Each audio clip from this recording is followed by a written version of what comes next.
ACTA, Accord commercial anti-contrefaçon. L'appellation est trompeuse. L'idée initiale de l'ACTA est de protéger la propriété intellectuelle au niveau international. Cet accord est censé empêcher la contrefaçon de produits et de marques comme les copies de produits de luxe ou l'usurpation de marques, par exemple l'utilisation d'une marque de voiture célèbre pour des tampons périodiques.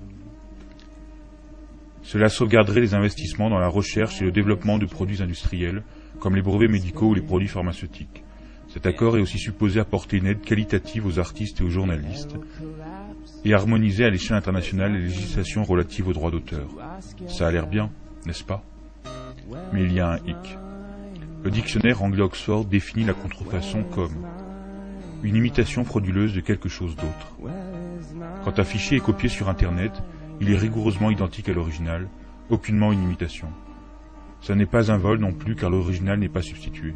L'information est simplement partagée gracieusement. Ainsi la contrefaçon n'a rien à voir là-dedans. Développons. La propriété intellectuelle n'est jamais vraiment définie par l'ACTA. Elle peut désigner des marques déposées, ou n'importe quelle idée ou information qui pourrait à terme être copyrightée, limitée ou criminalisée. Cela va avoir un effet épouvantable sur Internet tel que nous le connaissons à l'heure actuelle. Le texte de l'ACTA recouvre un grand nombre de domaines, il est très complexe et difficile à appréhender.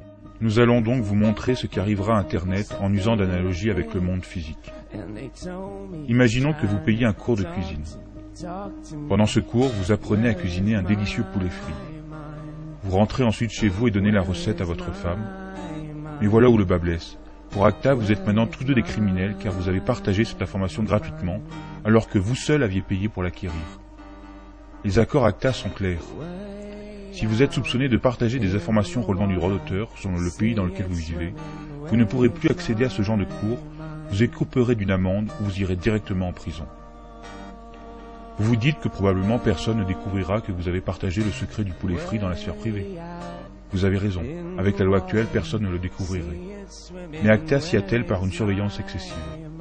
Toutes vos communications seront enregistrées, et pas seulement les vôtres. Celles de votre famille, de vos amis, tous seront observés par précaution. Bien sûr, vous n'avez pas besoin de vie privée, de droits civiques ou de liberté, parce que vous n'avez rien à cacher, n'est-ce pas? Maintenant que vous connaissez le principe, regardons comment il sera appliqué à Internet lorsque l'ACTA prendra effet. Imaginez votre connexion Internet comme un tapis roulant, circulant dans les deux sens. Le long de ce tapis roulant, des paquets de données vont et viennent, sortant ou entrant dans votre ordinateur. Avec l'ACTA, les FAI, les fournisseurs à qui vous payez un accès à Internet, seront forcés d'ouvrir et d'inspecter chaque paquet que vous recevez ou envoyez pour y chercher d'éventuelles données copyrightées. Envoyez ou recevez des informations copyrightées plusieurs fois et vous serez coupé d'Internet ou ferez face à des poursuites judiciaires. Cela signifie que si vous envoyez un fichier MP3 à un ami avec un logiciel de messagerie instantanée, uploadez une vidéo d'une soirée où l'on entend de la musique copyrightée, ou citez un article de presse copyrighté dans un email, votre compte est bon. C'est comme ça. Comme si cela ne suffisait pas, l'information concernant l'article de journal que vous avez envoyé par email sera transmise aux éditeurs et à leur demande, vous pourrez écoper d'une amende ou d'une peine de prison. Les FAI seront requis de vérifier qu'aucun contenu copyrighté ni aucun lien vers du contenu copyrighté ne se trouve jamais sur leur serveur. Cela sera fatal pour les sites qui hébergent du contenu généré par leurs utilisateurs, comme de la musique, des photos ou de la vidéo. Comment YouTube ou Twitter pourraient fonctionner avec une telle loi? Internet tel que nous le connaissons est ainsi sur le point d'être détruit. Au moins, vous pourriez penser que l'argent récolté dans tous ces procès profite aux créateurs. Mais les musiciens, écrivains, cinéastes, journalistes, développeurs et chercheurs sont tout aussi perdants, car bientôt tenus de respecter les mêmes règles. Les idées ainsi protégées ne pourront pas être reprises, approfondies ou prolongées. Même des bouts de phrases pourront être copyrightés et soumis à restriction. L'accord dans son ensemble ne profite qu'à une petite fraction de l'industrie, la fameuse mafia des contenus. Les compagnies comme la RIAA et la MPAA, qui ont tenté depuis longtemps de résoudre le problème Internet, qui menace leur modèle économique obsolète. ACTA est le résultat de leur action de lobbying auprès des gouvernements qui participent aux négociations. La dernière fuite du document officiel indique que toutes les techniques pour contourner les filtres de contenu et l'infrastructure de blocage seront ainsi déclarées illégales. Le pire dans cette histoire est que tout se fait sous le manteau. Si vous êtes européen, cet accord est élaboré par des individus que personne n'a élus. Vous avez déjà vu où cela a mené YouTube? Des vidéos sont bloquées dans certains pays. Cette protection obsessionnelle contre la copie est également un bon moyen de supprimer les informations dites gênantes.